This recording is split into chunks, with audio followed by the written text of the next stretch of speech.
bienvenidos al tercer bloque. Como les anticipaba antes de la pausa, vamos a estar charlando en este momento con la politóloga Paola Suban. Ella es directora de la consultora política Suban y Córdoba y Asociados. Y bueno, han elaborado recientemente un informe que tiene conclusiones muy interesantes. Estuvimos leyéndolo con Felipe, pero Paola, bienvenida, primero que nada. Muchas gracias, un placer como siempre. Me llamó mucho la atención que hay conclusiones muy contundentes, ¿no? Sobre todo una en la que me quiero detener, que están hablando de el fin de este modelo liderado por dos coaliciones que se llevan, digamos, todo el botín electoral, ¿no? El Frente de Todos y Juntos por el Cambio.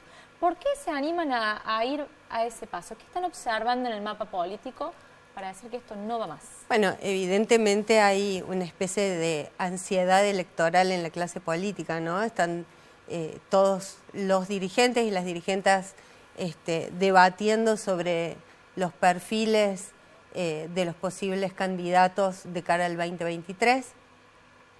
Y, por supuesto, la ciudadanía está yendo por otro lado, ¿no?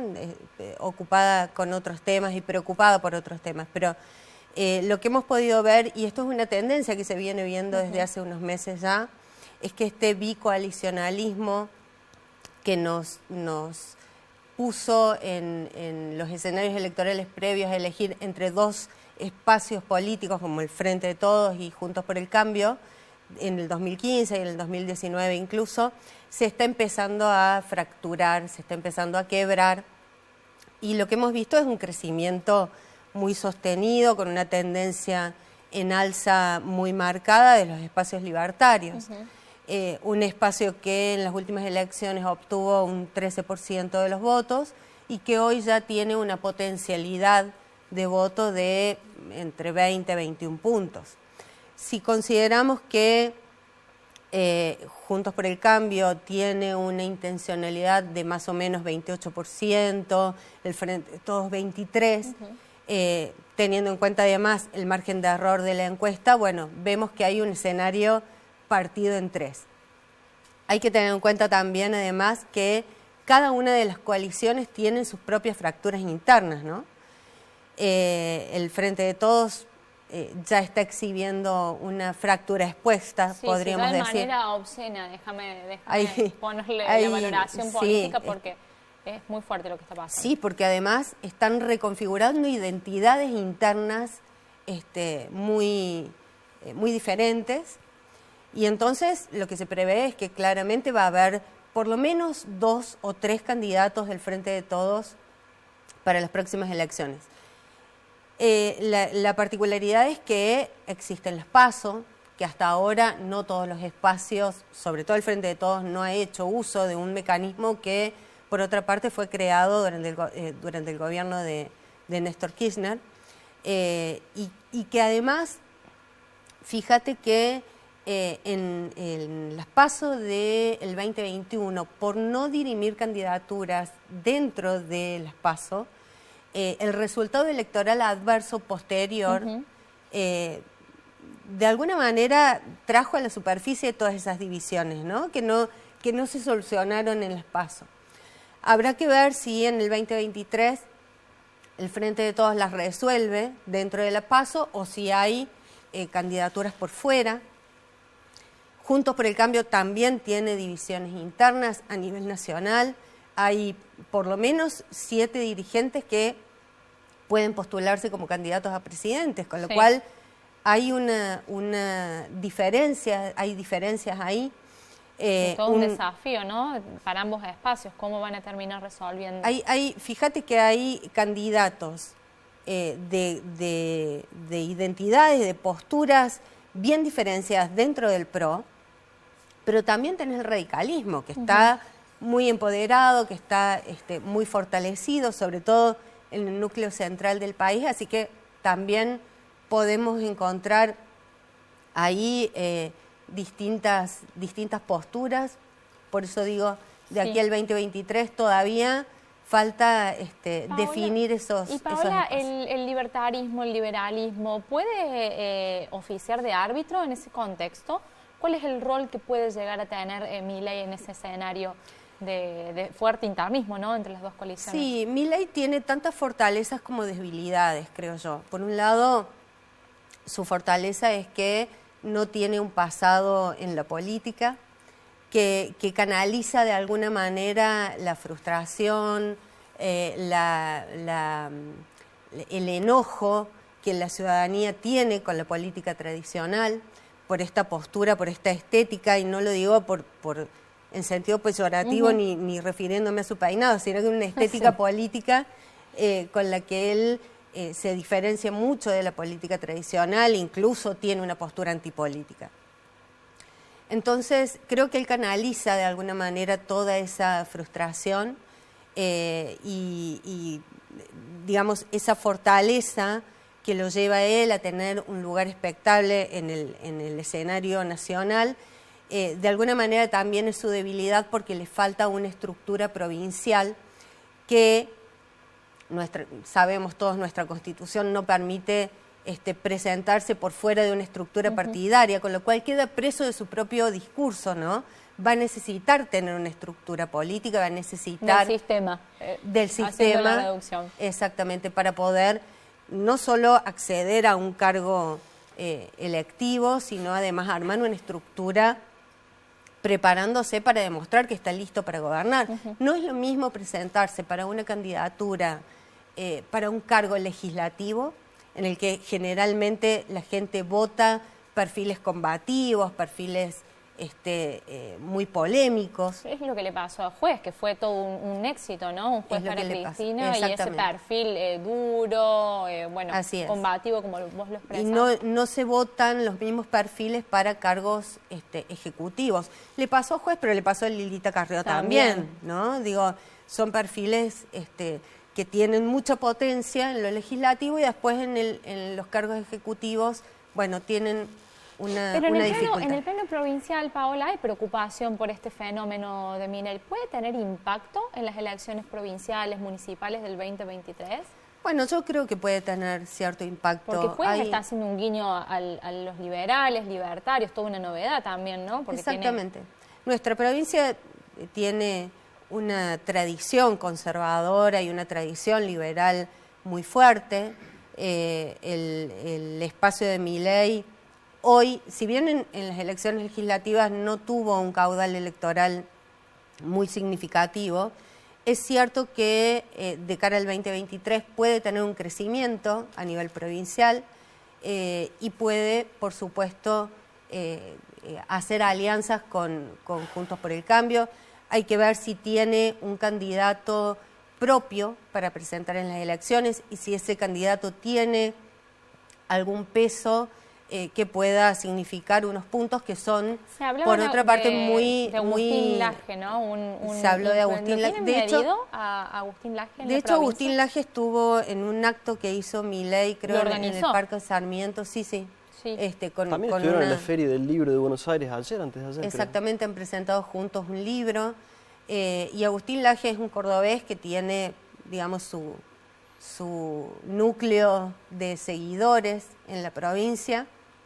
Y yo creo que puede tener obviamente no tiene hoy una potencialidad de ganar una gobernación, pero tiene una cantidad de votos potenciales que pueden servir, por supuesto, a un candidato, si va por su cuenta, tanto como si va en alianza con algún candidato al que no le sobran puntos, bueno, puede sumar, por supuesto. Paola, déjame que retrotraiga un poco a tu primera respuesta, como nos contabas cómo se estaba fracturando este bicoalicionismo.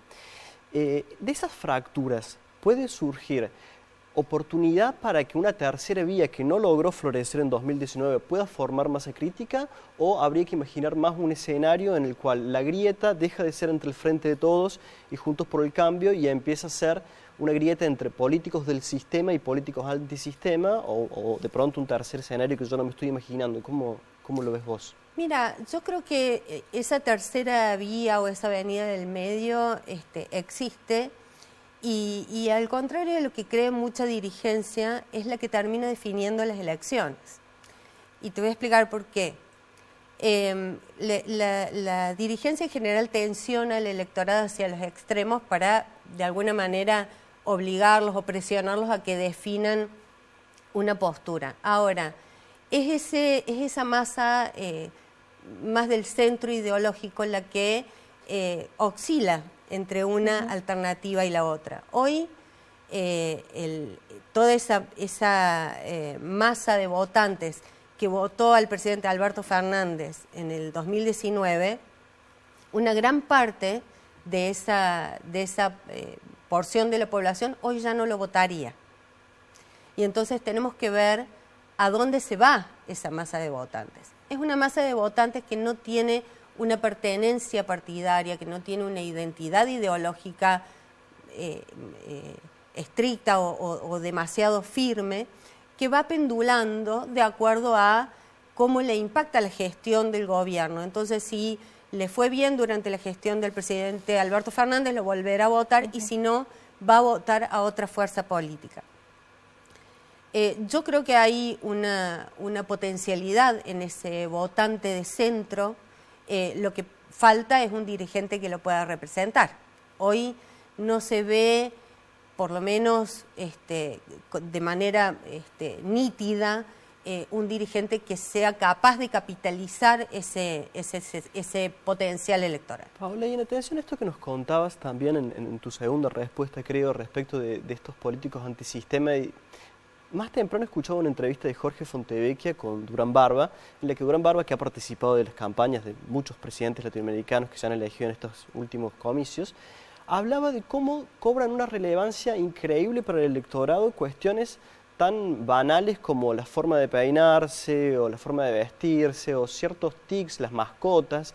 Digamos, pareciera que en cierta forma se ha frivolizado la política al punto de que estas cuestiones totalmente aleatorias terminan siendo los puntos a tocar por los candidatos para conquistar el voto, dejando afuera los debates políticos, los debates de modelos económicos.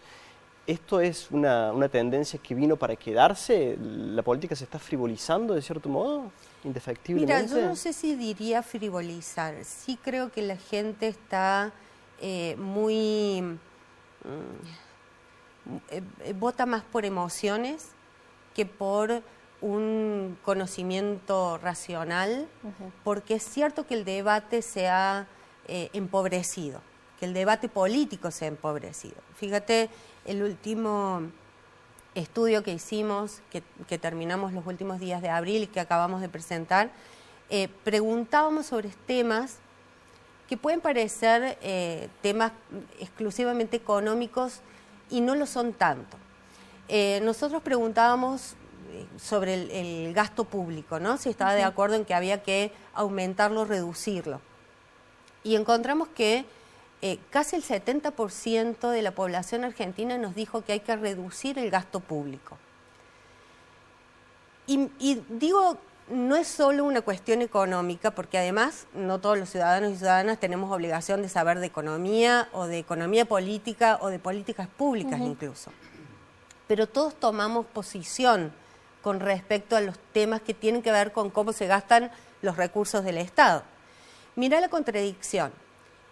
Y decía, casi el 70% de los ciudadanos y ciudadanas dicen que hay que reducir el gasto público, pero el mismo porcentaje y en algunos ítems más dicen que hay que aumentar el gasto en educación, en salud, en obra pública, incluso en los subsidios a la energía y al gas.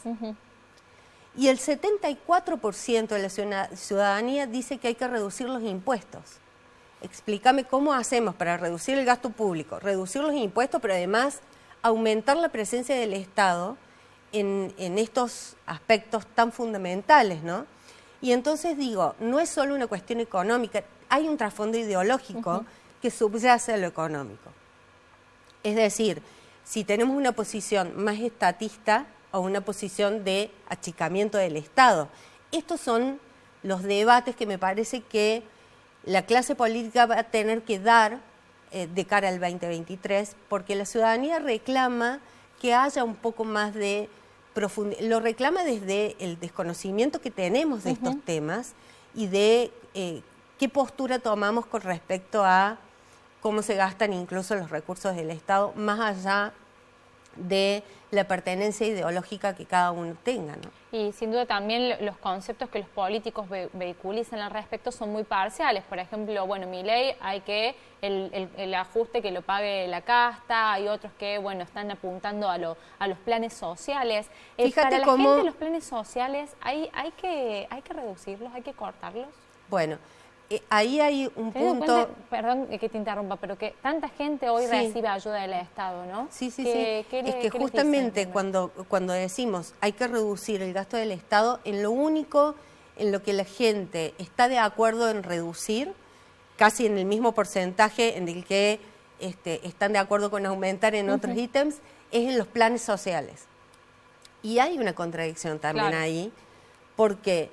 estamos de acuerdo en reducir los planes sociales, pero no estamos de acuerdo en reducir los subsidios, por ejemplo, a la energía y al gas, que también son subsidios. Y ¿no? muy Que también hay asistencia. también, ¿no? Porque hay muchos sectores de la población que son beneficiados directos sin, pudiendo pagar una factura, ¿no? Exactamente. Y fíjate que además la reducción... también en el gasto de la política tiene que ver con el funcionamiento de las instituciones del Estado, que podemos debatir si se gasta bien o si se gasta mal, pero en realidad el gasto del Estado en el funcionamiento de las instituciones, bueno, debiera estar aceptado por la ciudadanía porque es lo que nos permite seguir funcionando como Estado. Hay un ítem en el que encontramos que el 65% de argentinos y argentinas están en desacuerdo, que es con la dolarización, que es uno de los principales ítems o una de las principales propuestas que impulsa Milei. Por eso digo, hay una adhesión más a la estética que representa Milei, esto de el enojo con la política tradicional, que en lo que en realidad Milei está proponiendo. Pero también dice que hay que bajar la obra pública, que no se tiene que ejecutar más gasto en ese sentido. Así es. Paola, hablando de esto del voto emocional, en el Frente Cívico plantean y reconocen que el electorado de juez tiene este componente, ¿no? Y probablemente, lo decíamos al principio, el apoyo que recibió en las urnas es porque dio justo en el clavo, ¿no? Movió este ADN antikirchnerista de los cordobeses. La duda es ahora, en una campaña provincial, ¿cómo va a ser para trasladar el apoyo que tuvo en las legislativas a la compulsa local? ¿Qué claves se le puede aportar al equipo de juez para hacer ese proceso que no es fácil, según vienen marcando todos los especialistas? Bueno, yo vuelvo al concepto que mencionábamos anteriormente. Creo que hay una preferencia de la ciudadanía por ciertos perfiles para cargos legislativos y después se les dificulta mucho para los cargos ejecutivos. A juez le ha pasado antes. Esto de tener potencia legislativa, pero después en los cargos ejecutivos baja muchísimo, incluso en las encuestas previas al proceso electoral tiene una intencionalidad de voto que después no se termina traduciendo el día de la elección. Juez tiene una complicación, que es que ya tuvo una gestión ejecutiva al frente de la Municipalidad de Córdoba, que terminó con una valoración negativa de la ciudadanía de la capital muy alta, y se va a enfrentar a un candidato de Hacemos por Córdoba que tiene una valoración positiva todavía muy alta, y esto es un mérito muy importante del gobernador Schiaretti, terminar un gobierno, un segundo periodo con una valoración positiva todavía muy alta, cosa que no se da en muchos dirigentes en la política argentina hoy, y un Martín Yarlora que está haciendo una gestión en la municipalidad que tiene una valoración positiva también muy alta. Entonces yo creo que si bien Juntos por el Cambio tiene una potencia electoral en Córdoba muy significativa, va a tener una dificultad por ese lado. Y también hay una dificultad con respecto a esta fractura que hablábamos de Juntos por el Cambio, que puede darse o no a nivel nacional y que también puede impactar en la elección de Córdoba, porque si Juntos por el Cambio se fractura con el radicalismo por un lado y con el PRO por el otro, bueno, habrá que ver si en Córdoba la fórmula Juez de Loredo sigue junta o no. Paola, hay muchos dirigentes de Juntos por el Cambio, hay algunos dirigentes de Juntos por el Cambio, que a raíz de este fenómeno Milei han empezado a incorporar algunos conceptos del economista, hablan de casta, comparten algunos reclamos económicos, pero son personas que están muy adentro del sistema, que tienen toda una larga carrera política. ¿Qué chances tienen estos políticos tan insertos en el sistema de cierto modo engañar al electorado haciéndolos creer que ellos no son parte de ese sistema? Bueno, yo creo que no hay manera de que la política tradicional hoy pueda convencer de que no forma parte de la estructura política. Creo que la vía o la alternativa sería convencer de que la política tradicional todavía puede representar los intereses de la ciudadanía. Yo creo que hay demandas insatisfechas, creo que tanto los progresismos como los conservadurismos, tanto Juntos por el Cambio como el Frente de Todos, han defraudado a la ciudadanía y sobre todo en lo que tiene que ver con la crisis económica, ¿no? Venimos de una crisis económica que durante el macrismo, que no se pudo resolver.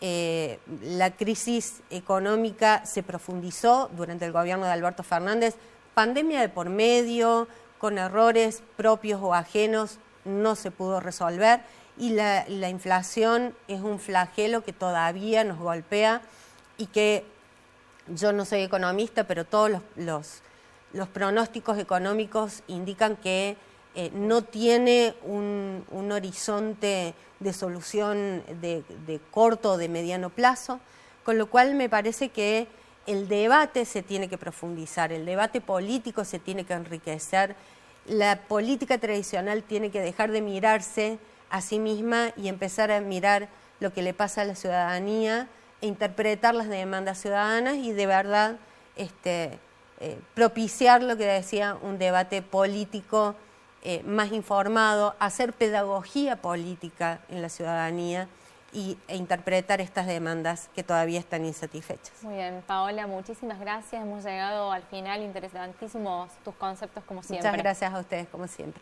por la invitación. Despedimos entonces a Paola Suban, directora de Suban Córdoba y Asociados. Ya volvemos con Dirty Ortiz.